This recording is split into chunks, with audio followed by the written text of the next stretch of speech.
These prompts will open your eyes or at least give you that vantage to see what's going on that you may not have considered, especially as you're planning out your next quarter, your marketing, your year, what your next move is. So Chris, do you want to explain this prompt? Yeah. So the logic here, right, and it's telling us, which is cool. Topic 1 hands them the door, bottom of the funnel. Topic 2 makes them do the math, right, middle of funnel. And topic number 3 catches the rage, the top of the funnel, right, TOF. Start with something, take that something, put it into the next, then go a little bit deeper, do a little bit more, let's grab some more. Okay, now what can I do with this? Here's my pricing model. Here's how we answer the phones. Here's how we market this. How could we change our marketing to fill that gap that we just found, that gap in the marketplace? What can we do to be more strategic than our competitors and stand out better? So competitive analysis is huge in running an agency, running a local company, local business or anything. And it is kind of one of those things that, yeah, I'll get to it someday. AI's made that day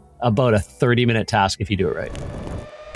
This is AI Marketing Experts, where bold marketers and next-gen AI collide.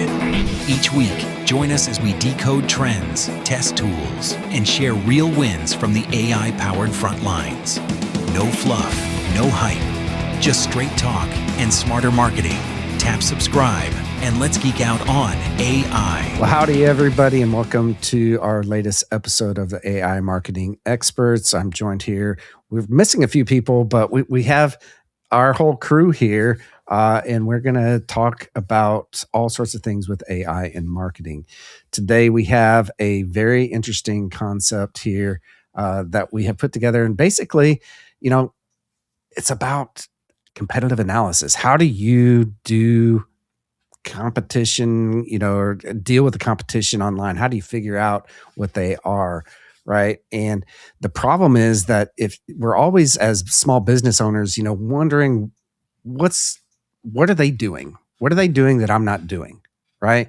And if you're an agency owner, obviously you've got competitors in your market. If you're a small business owner, you've got all sorts of competition that's out there, right? Well, if you have tried doing this in the past and you're not getting a good output from ChatGPT or whatever LLM that you're using, we're going to show you exactly how to do it and how to get the exact output that you really need in order to help you move the needle. I think this is a common topic that we receive from small business owners, is that as we ask, who do you feel is your competition? They may say, oh, I don't have any competitors. And even if you approach that this way and think, okay, but I'm intrigued as to what others are doing, these prompts will open your eyes or at least give you that vantage to see what's going on that you may not have considered, especially as you're planning out your next quarter, your marketing, your year, what your next move is.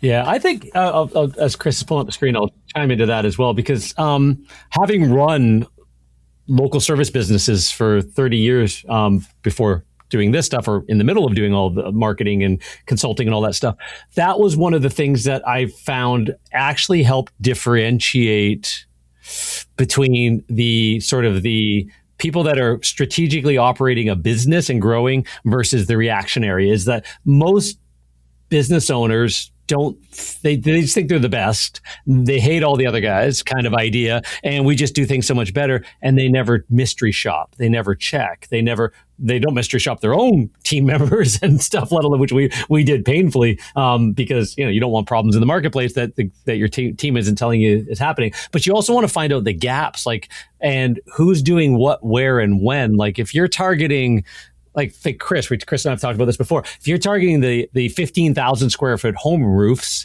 and the size of that job versus the 1,800 square foot home and the size of those roofs, they're entirely different companies in those marketplaces. They speak differently. They market differently. They answer phones differently. They follow up differently. Did you know that?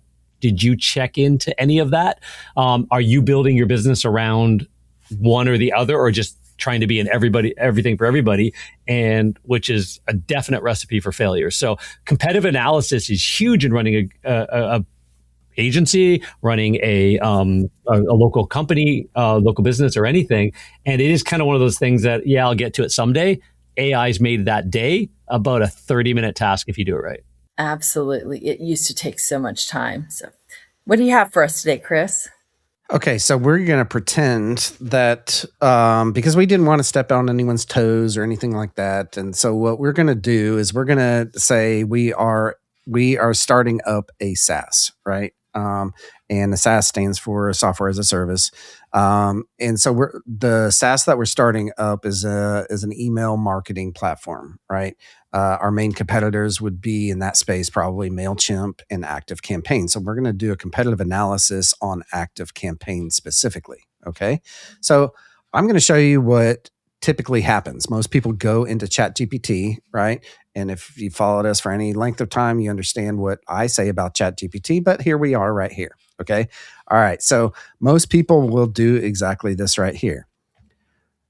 What can you tell me about ActiveCampaign?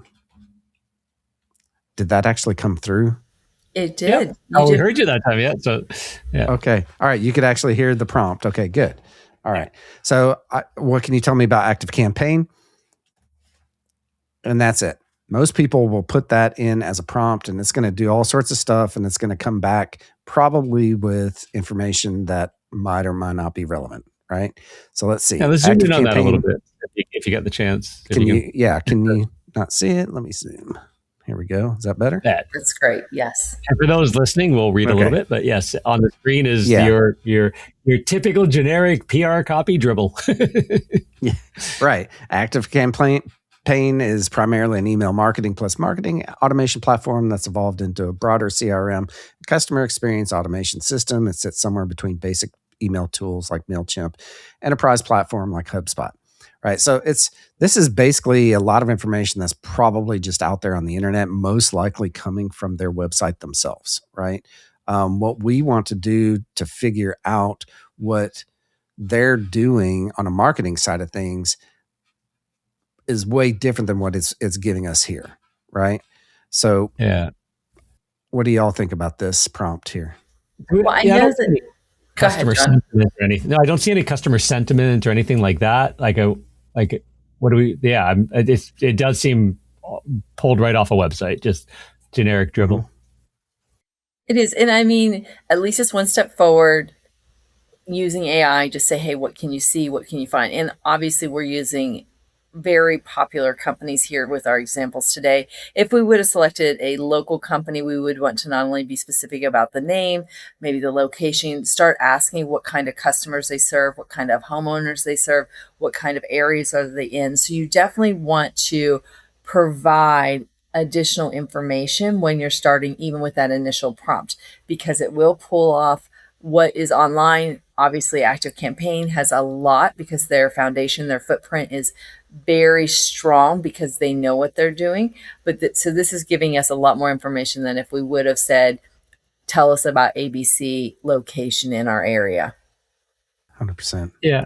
Yeah, it seems good. Like, I mean, it seems basic, basic first draft output. It wouldn't be something that, again, you could probably get a lot of insider action on. How would you price comparatively if you're starting your own company? What are the real customer complaints, customer things that people like? All that kind of stuff. If you were a agency, tried to, hey, I'd like to pay you to do a competitive analysis on my new SaaS company. If you copied and pasted this into a document and sent it to them, they're going to go, well, I could have found that myself. Like, no, really, what's the gap? Like, where's the Exactly. But see, that's So, all the Chris, how would information you? that I'm sorry. Go basically ahead. we didn't feed it, right? So, anyways, yeah, go ahead. I was just going to say. So, what would be the next step? How would you strengthen that prompt using more insight, or two that would actually provide us more insight? What would you recommend? Yeah. Yeah. So I've actually got a pretty good prompt chain over here that I think that will work just fine that we prepared beforehand. And basically what you want to do is all that stuff that you were saying, that John was saying, that is not there. You got to ask it to go look for that, right? So again, we're Mm-hmm. in ChatGPT, but I would use a better tool first of all, right? I would go to something that has direct access to absolutely everything on the internet, something like Perplexity. Okay. Yeah, and Perplexity And is already known to be a little like again, it does a deeper sentiment analysis just on its own the way it's mhm, built. ChatGPT is what did they mhm, say? It's how many months back is the knowledge, right? At 8 months, 10 months, something like that. yeah, It's its active context window. Perplexity goes out and sees what's happening right now. It's Perplexity. I always thought, just if anybody else thought this as well, Perplexity was its own LLM. Well, it isn't. It's an aggregate LLM. So mhm, it uses in the background a bunch of different like like OpenAI and Anthropic and a bunch of other ones to create its context. It's not its own data servers and its own thing. So interestingly as well, so Perplexity has always had sort of a little bit of an edge. Claude writes better. ChatGPT is more of your Swiss Army knife. Perplexity, and there's others in the mix, but Perplexity is sort of that one that seems to be better for research in general because of its context window and where it's pulling from, just in general. 100%. And So right this there, is you can base see the different. Yeah, you can see the difference in the prompt. right. Yeah, and then Yeah, so a and better that's prompt works as exactly well. Like a way better prompt, like a way deeper prompt is going to get you better answer. And which LLM? So compete LLMs against each other. I think we've talked about that before as well. Is check one, check the other, that kind of thing. Start building sort of like a case around what you're doing as well. That's always helpful in AI. yeah, It's not to just stick 100%. stuff. Some of the other ones are free. Like, I mean, you can at least try the free one out till you want to pay the $20 or the whatever. If you're coding and you want to be, the $200 max plan like Chris, that's entirely different. But there's Gemini also and all as well. Just check the different answers out. But start a better prompt is going to get you a better answer. And then you can compete the two against each other or three and really dial in some really good insights. 100%. And Chris, while this is running, why don't you drop that same prompt back over at ChatGPT so that they can see the difference as to what would be pulled and what would not be pulled, to our point as to how it's aggregating through the LLMs as well as its up-to-date information. 100%. And I think that proves John's point too, is you can do the exact same prompts in both to see what information is presented. Mhm.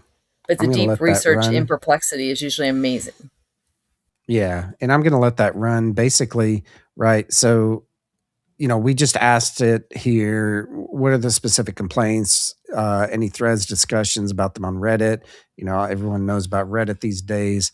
Current pricing tiers, news, articles, blog posts, all that kind of stuff, right? So And we're ignore their own getting marketing. Ignore their own marketing, because again, we all market exactly. our best foot forward. So that's right at the top of that prompt as well, which is a very Yep. smart point. Like say, hey, actually ignore what they're saying and let's see Mhm. Yes.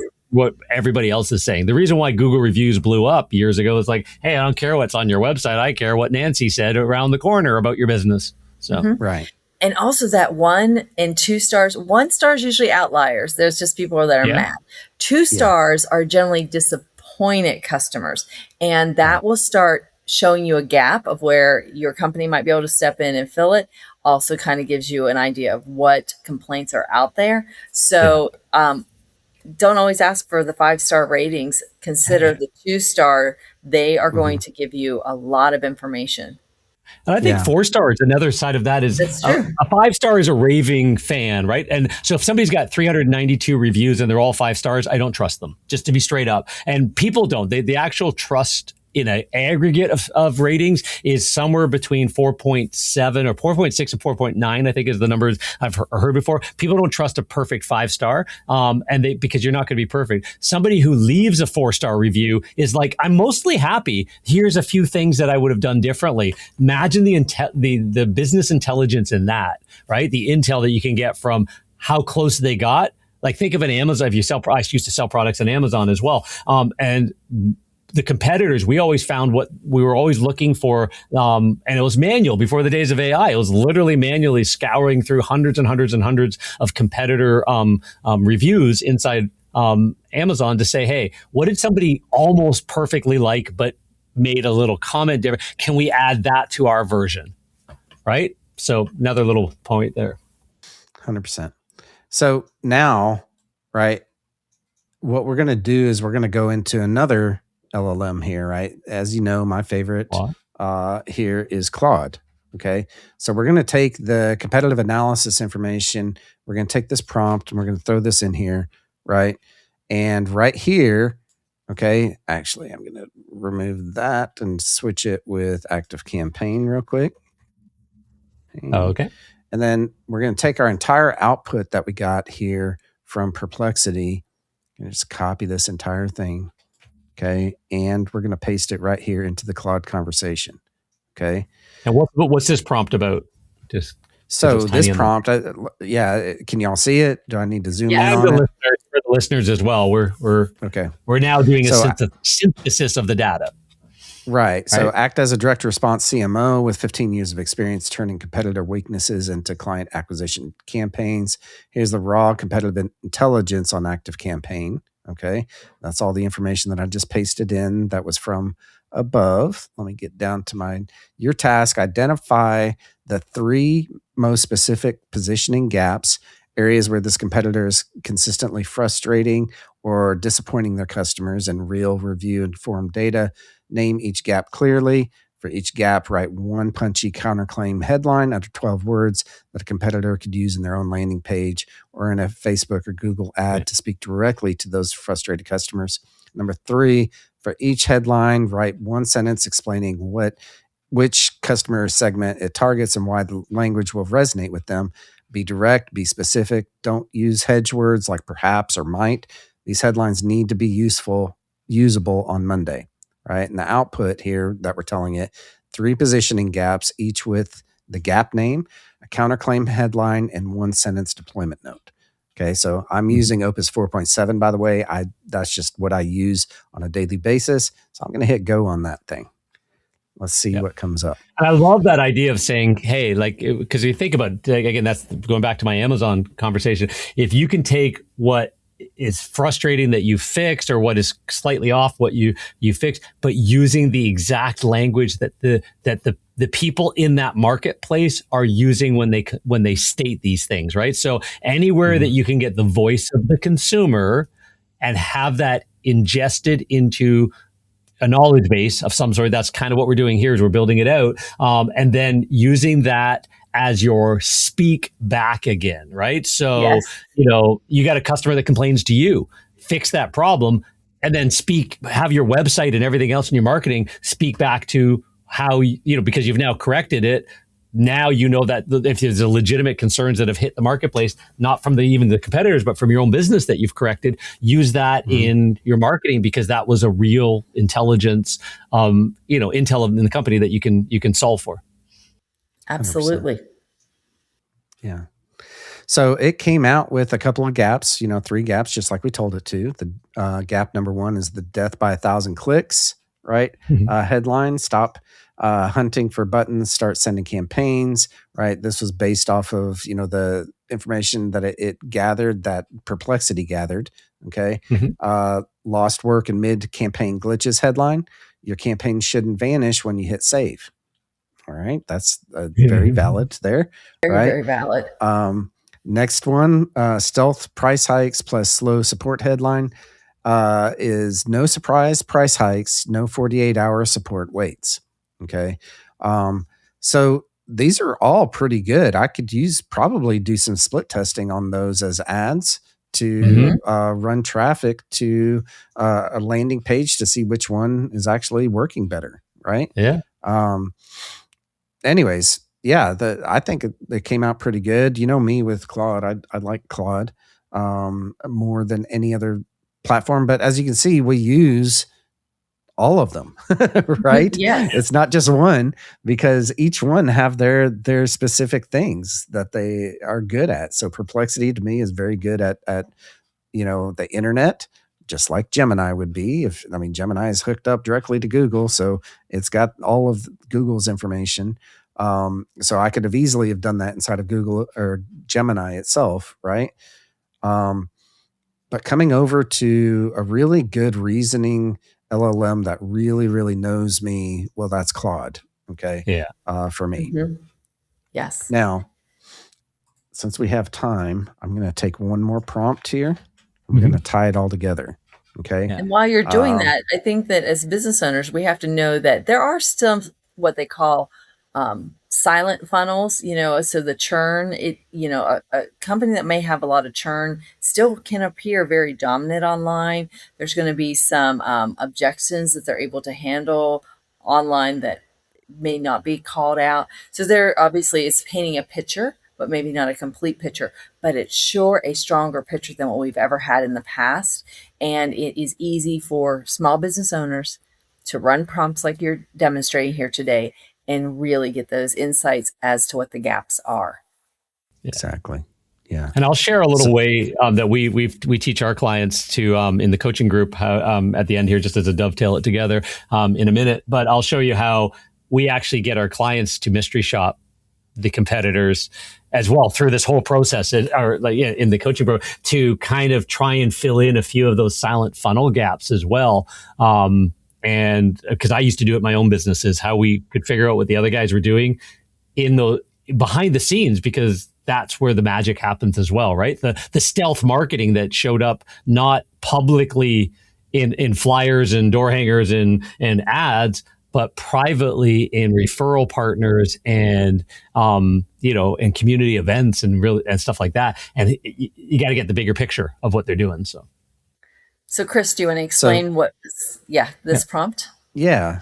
Yeah. So this last prompt here, basically it says, based on the same competitive intelligence, identify 3 content topics that ActiveCampaign is not addressing in their blog, social media, or marketing, right? So we're filling those gaps in, but their customers are clearly asking about based on the review and Reddit data. For each topic, write a working title for a blog post or YouTube video we could create to capture their frustrated customers through search. Output 3 content gap topics with working titles immediately usable as a content calendar for ICP, which is ideal customer profile, B, agency clients. Okay. So, right, the topic 1, the escape hatch, ActiveCampaign won't build, right? And the title is how to export everything from ActiveCampaign in under an hour. Okay. That probably would be a good blog and probably would be searched on quite a bit there, right? Topic number 2, the pricing math nobody publishes. The true 3-year cost of ActiveCampaign, why $49 a month becomes $300 plus, right? As anyone who has experienced anything with them, I understand that pain right there. As you started out at $50 and then all of a sudden you're paying them $1,000, right? Topic number 3, the glitch insurance policy. Title is how to back up your ActiveCampaign automations before the next glitch wipes them out. Ooh, that's not cool. So yeah. No, but anybody that's felt that pain, they're going to grab that. Yeah, 100%. So the logic here, right, and it's telling us, which is cool. Topic number 3 catches the rage, the top of the funnel, right? TOF. Topic 2 makes them do the math, right? Middle of funnel. And topic 1 hands them the door, bottom of the funnel, right? So it's actually working backwards here. So that's cool. Yep. I like that. Yeah. All right. So try this. So Chris, do one thing on this now. Because you're in Claude, so I assume. Which are you in Cowork or are you just in Claude Chat? Because what I'm going to say is, I'm in just in chat. Yep. Have it create a 1-page dossier that you would hand off. The CMO would hand off to the business, or the consultant would hand off of the raw data versus the synthesis, just a 1 to 2 page final, position report, right? With some examples, because as we know, Claude can create these beautiful reports, right? So if you can get it to create a report, I'll share a little bit of what we teach, and we'll just let me share the screen for a second. And then as that's running, I think that would be at the end, we can just kind of show what it would look like as an output. Does that work? Yep. Okay, cool. So let me share my screen and I'll just show you what this looks like in our practical world. So you guys see the screen. I run Blueprint for Success growth coaching for home cleaning services. On top of Carpet Cleaner Marketing Masters, we do digital services and marketing services, but we also coach people on how to become $1 million cleaning businesses. And one of the things we're teaching in the coaching program is competitor intel, right? So it's a couple modules ago, but and what we got everybody to do is actually run a very similar prompt, right? So what it was finding your competitors first, who are because you might have that person that you hate and you're pissed off with. We actually some of our coaching members came back and said, you know what, these guys show up everywhere. And when I reached out to them and called them and started to do some mystery shop competitive analysis on top of it, like use AI to help find the competitors and find the gaps, but then actually create a mystery shop. So that's what we did here is like, research sources to find, websites, Google Business Reviews, FAQs, guarantee language, all of that stuff. Do not invent facts, separate hard evidence, do not overrate companies, all that, and come back to me. Basically, the first prompt in this chain was to find competitors. You could add one that you knew that you really wanted to target, but really let the AI go and find who is legitimately the top dogs in the marketplace, right? You might think you know who they are, but there is that, we talked about that sort of like those hidden funnels, that stealth stuff. Let's see if we can flesh that out a little bit more in the marketplace. And then we had them validate that. So it's always good, like Chris just did there, put a second prompt in to go, okay, now go a little bit deeper, go a little bit tighter, right? So when you're prompting, always say, cool, try harder, right? That's how they kind of the way to think about it. We give them these nice, long, deep prompts for our coaching members. They just go copy paste into their prompt chain inside a folder, trained on their basic, we call it basic company blueprint, but it's your master prompt. So trained on your master prompt, put it in the folder, have a new thread, start doing this stuff. It knows all about you already. You don't have to teach it that kind of stuff, right? So if you're doing it yourself, these are kinds of the things, the way they come together. And then we actually had it create a natural buyer call script. So, and even to the point where I used to do at my company, I would have people I knew hire in a competitor to go to do a job, and I paid the bill. Right? If there was somebody I was worried about was starting to get better than us at something, speak better than us, learn from us, like we had people like modeling our guarantees and modeling our scripts because I just wanted to lead the marketplace with everything we did. And we started hearing mystery shopping. We tried to do it every 6 to 9 to 12 months kind of idea, but over the 28, 29 years I owned the businesses, we would do that. And so we would actually, from time to time, maybe every couple of years, pay for a competitor to come in and do a service. And we wanted to know everything that was said, everything that was done, all that, because we wanted to know what was really happening in the marketplace, right? So that was how we did. And then basically find the positioning gaps. Once you do all of that, then we just basically said, okay, cool. Now let's start finding, the study the marketing material, and find the positioning gaps, the pricing differences of the top dogs, the high end, the offer structures, the guarantees, the trust building that they do versus us, and all of that, so that we can now be the market leader wherever you want to fit that in your brain. To me, the market leader isn't the cheapest, the commoditized business. It is the premium service provider at a reasonable price, right? So you can lead the market in price and have a top tier pricing, but you also, because your ideal client lives on Golf Course Road, if that's who you're targeting, for example, but differentiators and stuff. And now you take all of this, and then in our bonus prompt, it's like, cool. Now let's build my marketing material around that. Let me create headlines and copies and stuff like we just did with Chris. So if you think about it in that way, this is just a prompt chain way of doing it, but it's kind of what we just did. Is start with something, take that something, put it into the next, then go a little bit deeper, do a little bit more. Let's grab some more. Okay, now what can I do with this? Here's my pricing model. Here's how we answer the phones. Here's how we market this. How could we change our marketing to fill that gap that we just found, that gap in the marketplace? What can we do to be more strategic than our competitors and stand out better? I tell you what, if our listeners aren't watching their computers, that's where they might need to go next, because what you just shared, John, was extremely valuable. And I know, Chris, as we're getting closer to the end of this episode, you have another thing to show them with what you were running. So exciting times. 100%. And it really all comes down to, not being tied to one specific tool, right? If you're a professional in the marketing industry, you should have multiple tools in your tool belt, right? And as we all do. But what I wanted to show you is two things. First, this is the output that it created for us, right? Based off of my really simple prompt, create a one-page dossier that you can hand off to a CEO as a final report with examples. Okay, so that's basically what it all came up with. Yeah, super clean. Clean to the And it point. maps to one page. You try that in ChatGPT, and your one page is 7 pages. And you go, "Why did you give me 7 pages?" "Oh, I'm so sorry. Let me try again." 100%. Then it gives you 9. So, Exactly. So, way to go, Claude. The other, yeah, right. Okay, so the other thing that I wanted to show you guys is I before this had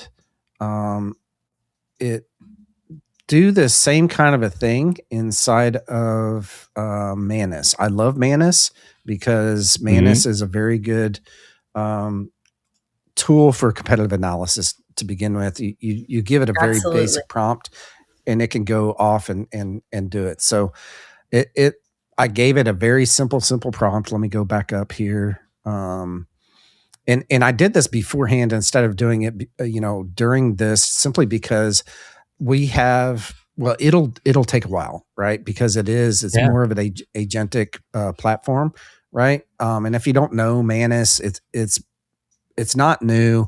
It's been around for a while. It was one of the first agentic type platforms out there.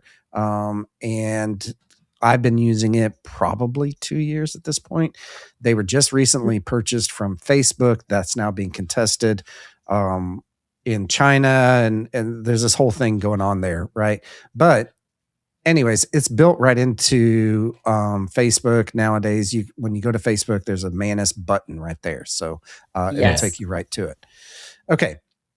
So I told it I have a new, I said it twice. I have a new email marketing SaaS company called eSendR, right? And I would like to do a competitive analysis of ActiveCampaign. Please do a competitive analysis of ActiveCampaign. Tell me what channels they're strongest in, what their offers are, what ads they are running, and how I can beat them in online marketing. Compared to what we just put in, right? That's a very, very basic prompt. Okay. Not as basic as the first one that we started with, but anyways, where it came out with was this a bunch of really good information. Like if I actually did have this SaaS, this would be juicy information for me to go, oh, okay. And I might already know what their plans are, $15, $49, $79, $145 levels. I might already know that, but what ads are they running, right? On Google, I didn't even tell it where to go, right? Yeah. Google, Facebook, it went to both of those places. 3 biggest vulnerabilities that I can exploit. And how eSendR beats them, right? It doesn't even know anything about my company. I completely made that up and pulled it out of the air. If you do take that, or if that is the name of your company, I apologize in advance. eSendR. That was a completely made up. Yeah. Right. But then it creates this cool, report automatically with pretty much every output that it creates a report for you, right? And you can download it as markdown PDF or doc. You can send it directly into your Google Drive, or in my case, since I've got, OneDrive, either personal or work, I've got them both hooked up here. So, and that's just a really good example of just for the listeners, if they're not really sure what agentic means, or they kind of get an idea, this is a really good case study of what agentic means. It's kind of considered like a level 3 thinking that Dan Martell talks about, or AI, because what you do is you give it the goal, the outcome, and you say, basically, go figure it out. And it's not one chat that's doing it. It spins, like it goes, okay, how would I research this? What would I care about the most? Who would I, and it spins up separate agents. It spins up ideas, all in the background. You don't have to think it through. So it could go down rabbit holes, but it tends to self-correct as well a lot better. And this is sort of the direction AI is going in general. And yeah, Manus was like the first on the scene with that. That's what Cowork is doing, and that kind of thing as well, trying to be that agentic. But it's where it basically says, okay, let me just figure out what do I have to know to figure this out? Let me go find that. Okay, now let me build the plan to figure this out. Now let me double check my plan. And all of that's happening in the background in these tiny little, you can see like little sort of like, hey, here's what I did next. And it's kind of cool that you can just walk away, come back, and be like 95%, 99% of the way there. And if it drifted a little bit, just say, nope, I want this more like this than that. Walk away again, go have lunch. And it's, oh, okay, that's good input. Let me rethink a little bit more. And so agentic flow is really cool. Absolutely. 100%. It really does help business owners be more of a director versus sitting there and taking that much more time checking the boxes saying, did this research or did this element or did this aspect get completed? They're able to see it. So that is so cool. When you were talking there, John, I clicked a little button. There's on every output with Manus, there's a little button that down at the bottom, create a website out of this, right? So I just went ahead and did it, and it's in the background, just working away, building an entire website based off of right. And the cool part about that is that you can then share it out, right, with whoever that you want to share it out with, whether that's the world or your internal team. Yep. I did the same thing. By the way, I did the same thing. My son just he's about to graduate high school and going off to college. He's an Eagle Scout, so I created a report for him with all of these scholarships for Eagle Scouts. Yes. Like there were 100 of them that it found, right? That he could go out and links to where he needs to go to apply for those things, right? So there's all sorts of really cool things that Manus. That was a very practical use. Yeah, absolutely.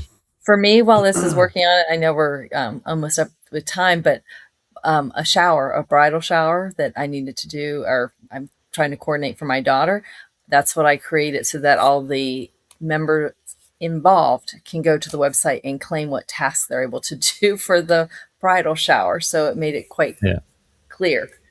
Yeah, remember how that was apps and stuff like that? There was Gifter app, like, hey, the whole family get on Gifter app and what gifts you want, all this kind of stuff. Nowadays, again, I think the world of apps is going to slowly fade away because it's like, hey, can you just create me a page, blah, blah, blah. My family can jump on and do this, and there it's done. You know what I mean? It's like we're getting to that point where it's all of these tools are just allowing you to build that custom thing that you want if you know how to kind of get it started. Mm-hmm. Yeah. And we might run out of time here. You don't need to see the whole thing, but it's basically going to create an entire website out of this. Now, before we jump off, I wanted to mention something here is that all of these prompts that we've been talking about, right? One of the things that you can do with this inside of Claude, inside of Perplexity, inside of even Manus now, right? You can create skills based off of those prompts. So I shared with you the prompts that we used on this use case. John has a whole bunch of those prompts that he was using for his local folks there that he's working with, right? Or the cleaning folks that he's working with. You could create skills out of those, and it creates a repeatable process that you can use over and over and over again. So you don't have to, all of this copying and pasting is going away. Okay, yes. So, it's real super easy to do it, in every platform to create a skill out of everything that you just did, right? So if you find yourself doing something, copying and pasting prompts over and over and over again, just create a skill out of it, right? And use that skill next time. And that can be as simple as asking, convert this to a skill or create a skill from this. It'll walk you through depending on the platform. And then to call those out, it's usually just a / that you're going to be able to, if you've named your skill. Yeah. Yeah. It's still working here. It might take another 10 minutes or so. Right. And we're not going to, waste our time on that. Actually, so check the show notes, join the Amy. Right? Join the Amy Insider community. You'll get the show notes, these prompts, all that kind of stuff. Christine will, in the background, will be handling getting that all together. So if you join the private community, it's free. Jump in, and if there's a link to an output, or we can of the actual web page when it's done, we'll put a link or at least a PDF or a graphic, so you guys get to see what it actually turned out to look like. Yep. Well, I'm not going to wait around. So thank you all so much. This was fun sharing kind of a few of our things that we have in our belt, our tool belt for AI marketing experts. Any final thoughts on anything there, Laura or John? I say try it. It's amazing. And again, that just increases your comfort zone. I know a lot of our episodes, we go very high level on some things or deep dive. This one's very practical, easy to copy and paste, easy to see what the competition is doing in your industry. Yeah, 100%. very good. All right. Well, until next time, make sure, like John says, make sure that you share, like, comment, whatever, all down below here, whatever platform that you are on. Make sure that you join us in our community that we are currently building up, right? So it's free. Come on in, get the show notes, get everything from this episode. Take care, everybody. Y'all take care. See ya.